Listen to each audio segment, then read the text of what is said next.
I was very surprised.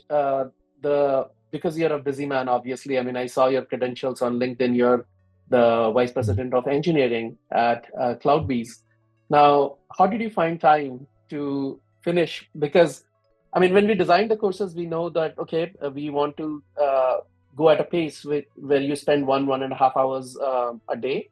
Then you would be able to complete it in 3 to 4 months. That was our goal, and we also wanted to pack in as much information as possible. But I was still very surprised that okay, you did an exceptional job of finishing pretty much all the courses, I think, right, in a Yeah. very short period Yeah. of time.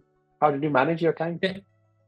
Yeah. Actually, I think if you're full time and if you're actually taking a training, you might need to spend more time. And I was Yeah, able to fast track it because I was in a transition from one job to the got next, it. and I had a 1.5 month of I took kind of a time off, Oh, so right? you went all in full time, like 8 hours a Yeah, I day went kind of thing. full. Yeah, I was spending almost 10, 12 hours every day Oh, wow. Right, going through the lectures and then trying to complete the assignments, so on and so forth. So it was a little bit stressful, but I was able to. I'm glad that I was able to complete all the courses and still get some good decent scores. Not great, but decent scores. So, no, some of them are in the high 90s. I yeah, at least 90s and some are 100 as well. Yeah.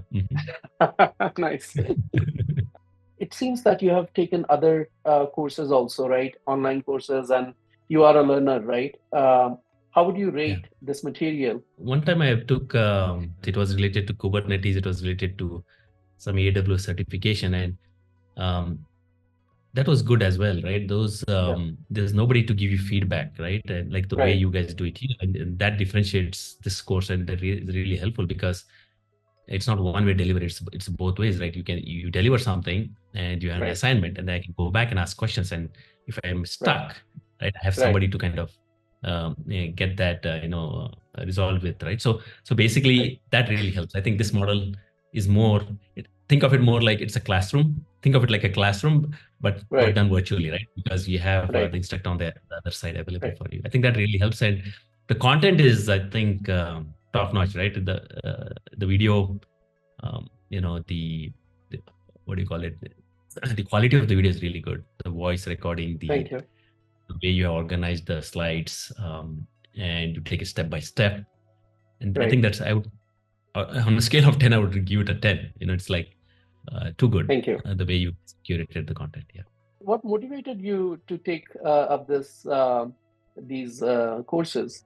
Because I come from a software background and I've been, hands-on in Java as well as doing a little bit of C++ and now most recently Golang. It's always, I had this inner urge to learn about AI and ML, and Right, I've been taking ML, doing reading on my own.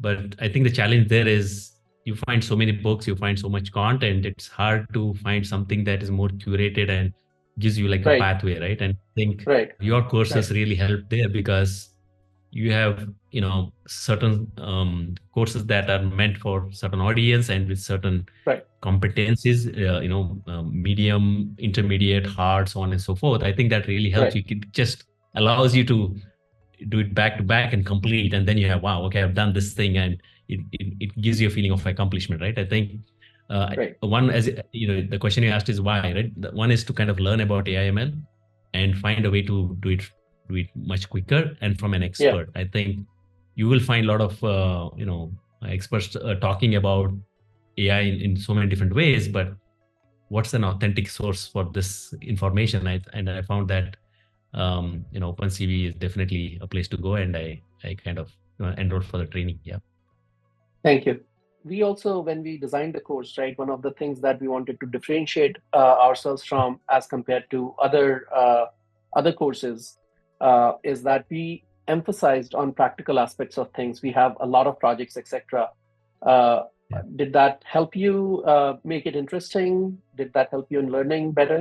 Yeah, and all those uh, projects and those assignments were very practical in nature, meaning they had applications, right? You could, Yeah, I remember assignments where you could merge two images into one, like take a Trump's image and somebody's, and then you could right, you could morph it and do those kind of activities, and it really kind of gives you a perspective on how you can apply this. And all the assignments were really I really loved them because they had practical applications, be it tracking traffic on a road, so on and so forth, right? So from a CV standpoint, computer vision standpoint, I think you pretty much covered the entire spectrum of use Right. cases. That was good. What I wanted to kind of learn more is on the LLM side. I think LLM, your advanced courses are now targeting Right. LLM, which will definitely pick up, give you more audience or more learners Right. in that path.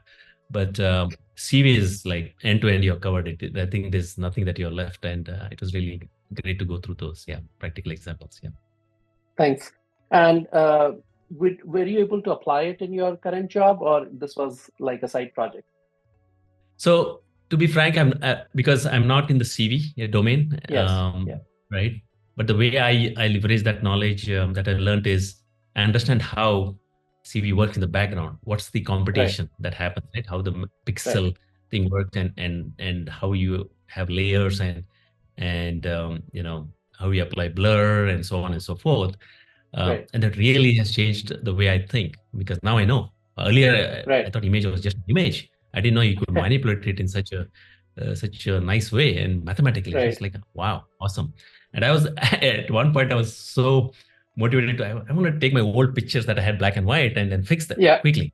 Right. And I want to do that at some point of time, but I haven't got the time. But then it's really awesome the way you can manipulate the images and get them into a very nice curated form. But I've not applied it myself, but the learnings I'm definitely taking forward, and now looking at it using the same concept to learn LLM, because LLM also is more embeddings, and you use vectors and mathematics behind the scenes, and you kind of have word correlations, how they relate to each other, and your context switching, so on and so forth. So it's really helping me on the LLM side now. Understand.